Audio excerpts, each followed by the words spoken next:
किया जाता है। प्रियालाल को आज चंदन चर्चित किया जाता है अक्षय तृतीया को।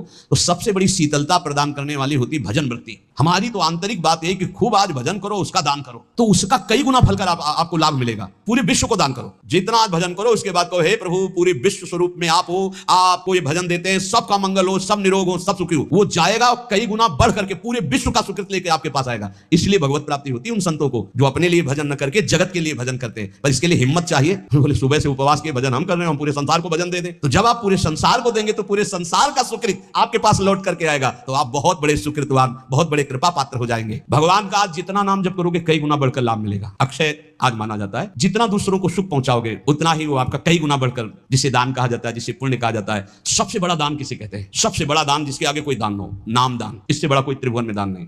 खूब कीर्तन जोर जोर से चल, परिक्रमा मार्ग में चल रहे हो, कीर्तन करते हुए हजारों के कानों में पड़ रहा, बहुत बड़ा दान हो रहा है। या नाम जप करके दूसरे को, इससे बड़ा कोई दान नहीं। और सब दानों का कोई खास हमारे दिमाग में महत्व नहीं है।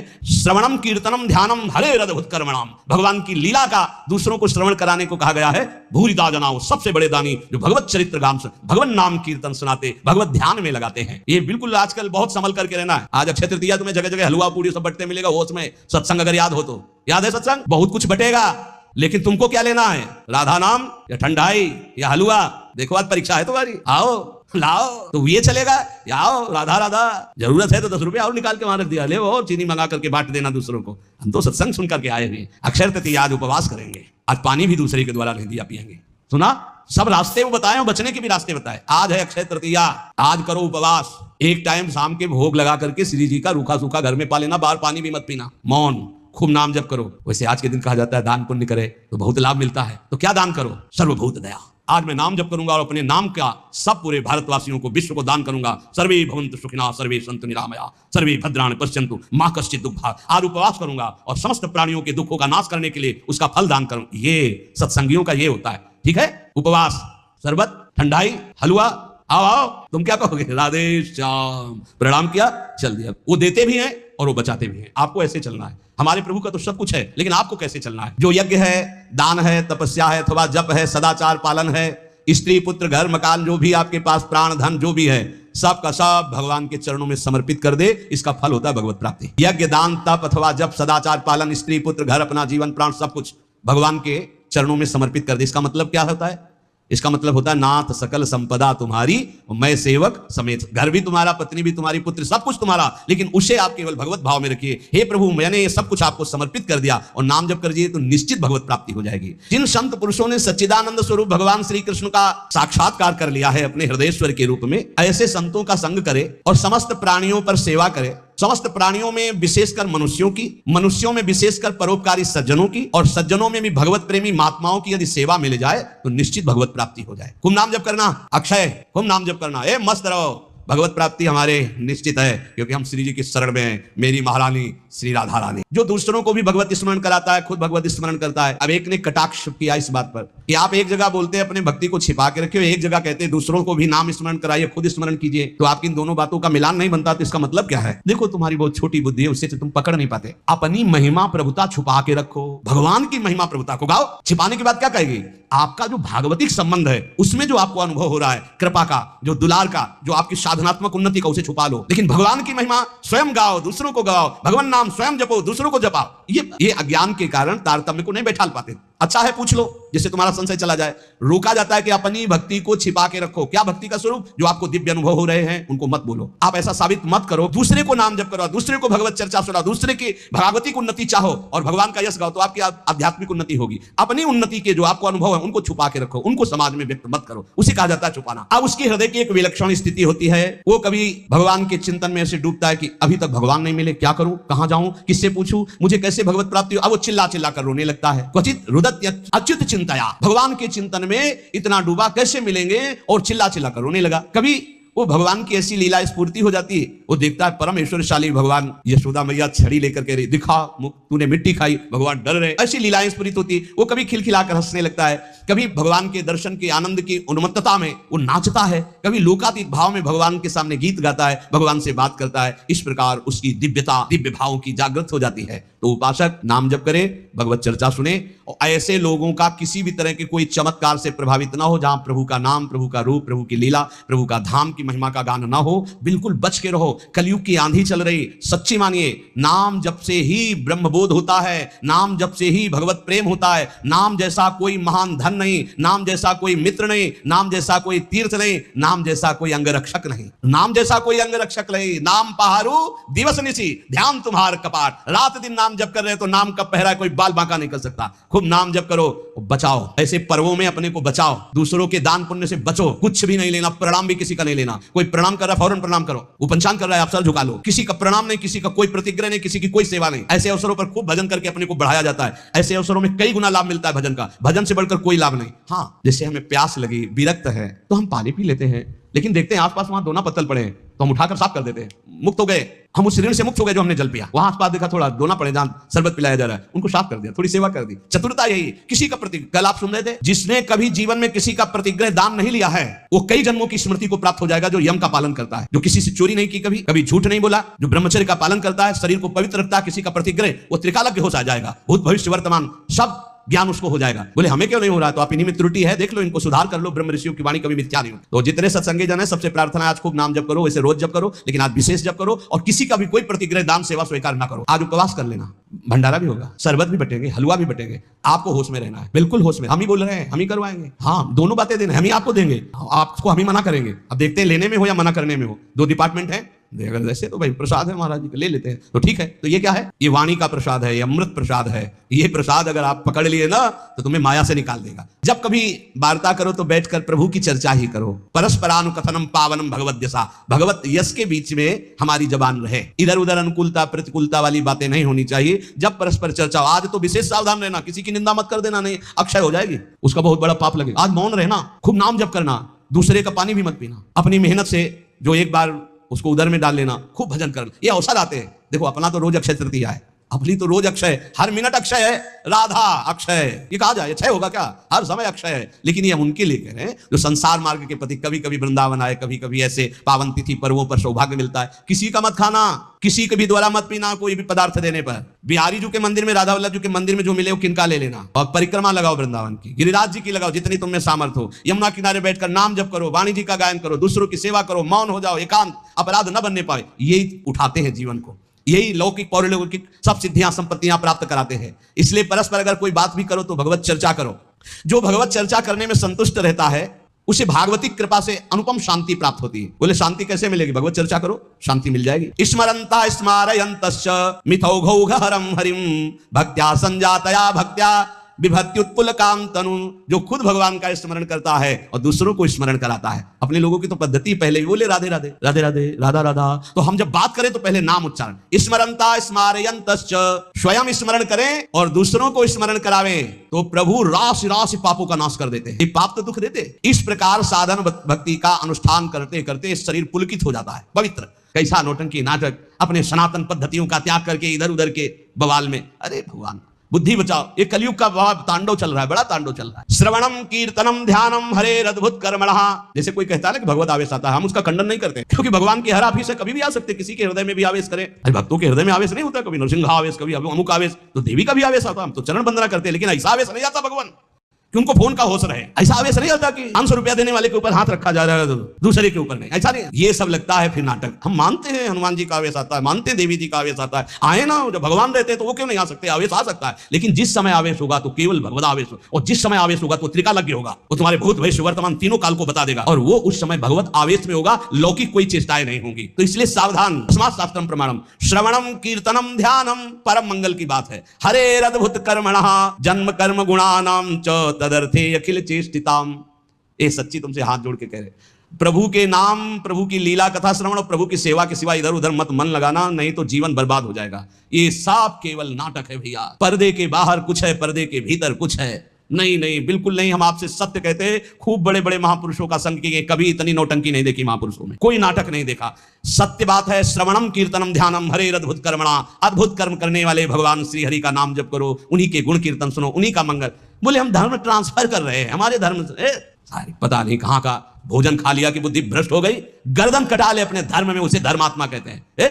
बोले हमारे को सुख नहीं मिला, इसलिए हम वहां कुछ किलो चावल मिल गए, कुछ रुपया मिल गए, कुछ पैसा मिल गए, और तुम बोलने लगे कि हम अमुक धर्मावलंबी हो गए, हम अपने सनातन पद्धति को छोड़ दिया।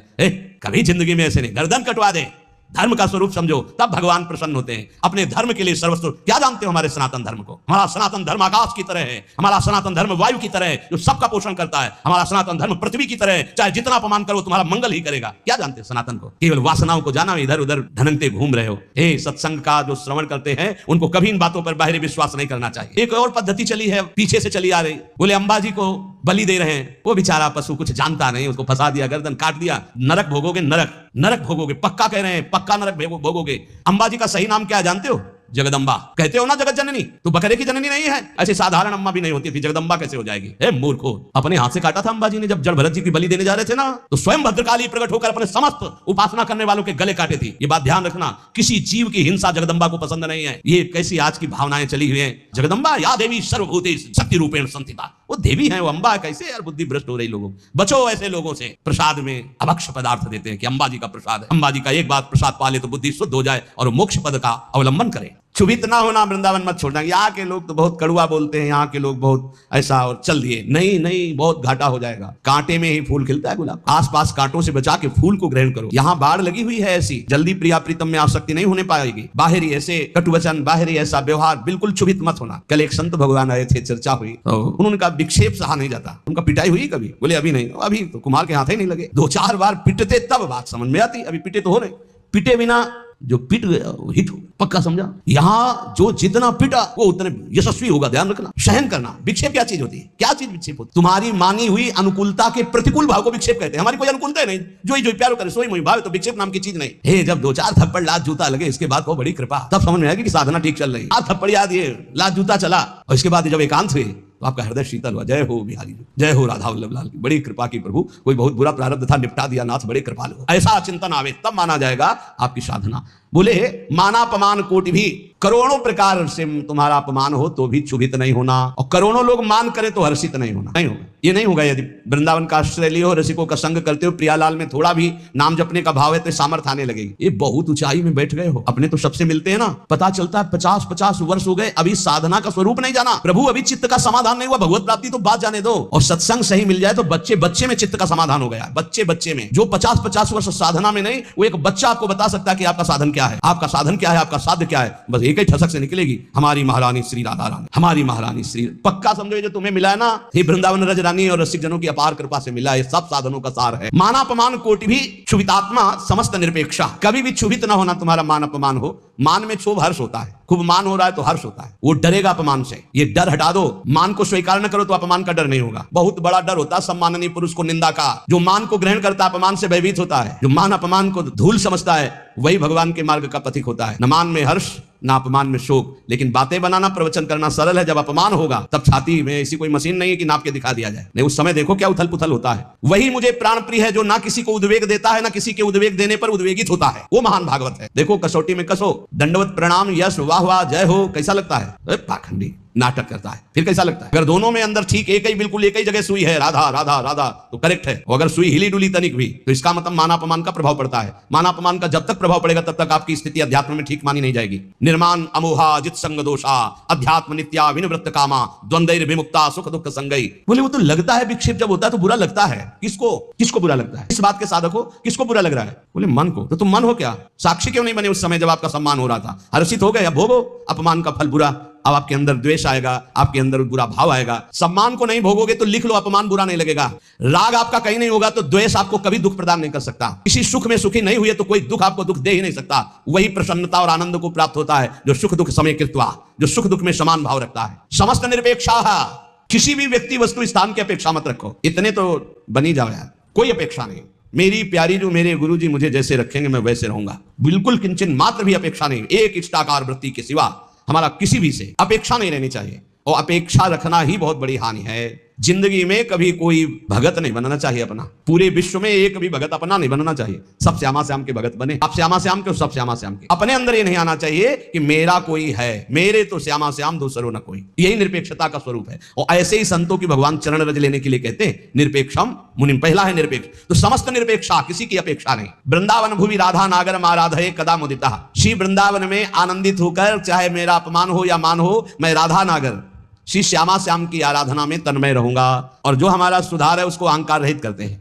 उपासक को चाहिए जो भगवत मार्ग में चलता है। भगवान के प्राप्ति के मार्ग बताने वाले बहुत से संप्रदाय हैं, बहुत से शास्त्र हैं, बहुत सी साधन पद्धतियां हैं। बहुत ध्यान से सुनना, आपको किसी भी संप्रदाय, किसी भी धर्म, किसी भी भगवत प्राप्ति के साधन की कभी निंदा नहीं करनी है। अगर करोगे तो अपना धर्म, अपना शास्त्र सम्मत मार्ग छोड़ दोगे। लिख लो, किसी भी संप्रदाय की निंदा, किसी भी धर्म की निंदा, किसी भी साधक की निंदा, किसी भी साधन की निंदा कभी नहीं करना चाहिए। अपने गुरुदेव द्वारा मार्ग को सर्वश्रेष्ठ अपने लिए मान करके चला जाता है। अपना सर्वश्रेष्ठ मार्ग दूसरों के मार्ग को नीचा दिखा करके प्रस्तुत नहीं किया जाता। अगर ऐसा कोई करता है तो वो अपराध करता है। हमारे लिए हमारा मार्ग श्रेष्ठ है, उनके लिए उनका मार्ग श्रेष्ठ है। सब मेरे प्रभु की प्राप्ति के मार्ग हैं। किसी की निंदा, अवहेलना या नीचापन का भाव नहीं दिखाना चाहिए। रस भाव में श्रेष्ठता का वर्णन किया गया। शांत भाव से दास्य भाव श्रेष्ठ, दास्य भाव से सख्य भाव, सख्य भाव से वात्सल्य, वात्सल्य से गोपी भाव, गोपी भाव से सहचरी। ऐसा रसास्वादन के लिए भाव है, ना कि निंदा के लिए भाव है। मन को सदैव कुमार्गगामी प्रवृत्तियां अच्छी लगती हैं, गंदी बातें, इसको रोकना चाहिए। इसको रोकने के लिए दो बहुत सहयोगी हैं। एक तो कुछ मिनट आसनों में बैठने का अभ्यास करना, यदि आपका शरीर थोड़ा भी बैठने लायक है। एक तो इतना खा खा करके चर्बी बढ़ा ली जाती कि बैठते बनता ही नहीं। सच्ची मानो बहुत बुरा लग रहा होगा, इतना क्या खाना कि पेट इतना हिलक जाए। अरे रोगी हो तो बात अलग है, खान पान तो इतना करो कम से कम प्राण पोषण हो, तो थोड़ी साधना बन जाए। चिकना के एकदम पेट ऐसे, फायदा क्या, इसका बोझा बड़ा है। 4 लोगों के कांधे में और दर्द होगा और लकड़ी ज्यादा लगेगी। बोझा बढ़ाने से क्या, थोड़ा तो यार कम खाओ। सच्ची कह रहे हैं, बोले हम तो पानी पिए भी तो तगड़े हो जाते। एक से हमने कहा भाई तो उनका हमारे पानी भी लगता है। झूठी मत बोलो। मूंग की दाल और रोटी खाओ, फिर अगर तुम्हारा चर्बी ना घट जाए तो हमें बताना। मूंग की दाल और 5 रोटी खाओ, बिल्कुल। मीठा बंद करो, दूध बंद करो, फिर देखो जो अगर आपके सिकुड़न न पड़ने लगे गाल में तो हमें बताना। नहीं, आलू का परेठा, बैंगन का भुर्ता, ये वो तो अब वो सब यही फंसा है। व्यायाम कोई है नहीं। देखो, मन को यदि वश में करना है तो इसको प्राणों का संयमन करना और ब्रह्मचर्य 2 जरूरी है। मन, प्राण, ब्रह्मचर्य तीनों का एक तार कनेक्शन है। ब्रह्मचर्य पुष्ट करने के लिए आसन, प्राणों को सूक्ष्म करने के लिए आहार शुद्ध और प्राणायाम, और वीर्य को ऊर्ध्वगामी करने के लिए सिद्धासन और पद्मासन का लगाना अनिवार्य है। देखो, हमने अपने गुरुजनों को देखा एकांत छत में पद्मासन लगा करके, आसन में बैठ करके थोड़ी देर प्राणायाम और फिर थोड़ी देर व्यायाम करते देखा है। गुप्त रूप से छत में ऊपर जाकर एकांत, सब संतों को देखा करते हैं। आप सबसे प्रार्थना है, आप जरूर कीजिए। 20 मिनट अगर आप प्राणायाम करेंगे तो आप खुद देख लेंगे, जब समय आपको मिलेगा। ऐसा नहीं कि बाल बो करके प्राणायाम, ऐसा मत करना। प्राणायाम खाली पेट और 30 मिनट तक जल मत पीना, ये प्राणवायु बिगड़ जाएगी शरीर में। वो जो आपके मोड़ हैं, जोड़ हैं, उनमें आपको कष्ट हो जाएगा पक्का। प्राणायाम करने के बाद 30 मिनट तक एक उल्ला भी पानी नहीं जाना चाहिए, ये नियम रखना। नहीं, इसमें चूक हो जाएगी। जे ही गई तो वायु बिगड़ना शुरू हो जाएगी। प्राणायाम के लिए हमने आपको 2-3 प्राणायाम बताए, बिल्कुल सरल बताए भैया। मन को एकाग्र करने के लिए प्राणायाम अत्यंत, ये किसी संप्रदाय का नहीं है प्राणायाम। बोले हमारे संप्रदाय में प्राणायाम नहीं, तुम्हारे संप्रदाय में भोजन है, शौच है ना जाना। तो संप्रदाय में मन को और शरीर को कंट्रोल में, शासन में लाना भी आवश्यक है। 20 मिनट आप रखो, आसन में बैठो पहले आराम से, सिद्धासन या पद्मासन, और जो गृहस्थी में है तो सुखासन में बैठ लो। सुखासन से अलती पलती मार के सीधा करो शरीर, कुछ मत पकड़ो नाक। हम सीधा प्राणायाम आपको बताइए, अनुभव की बात कह रहे हैं।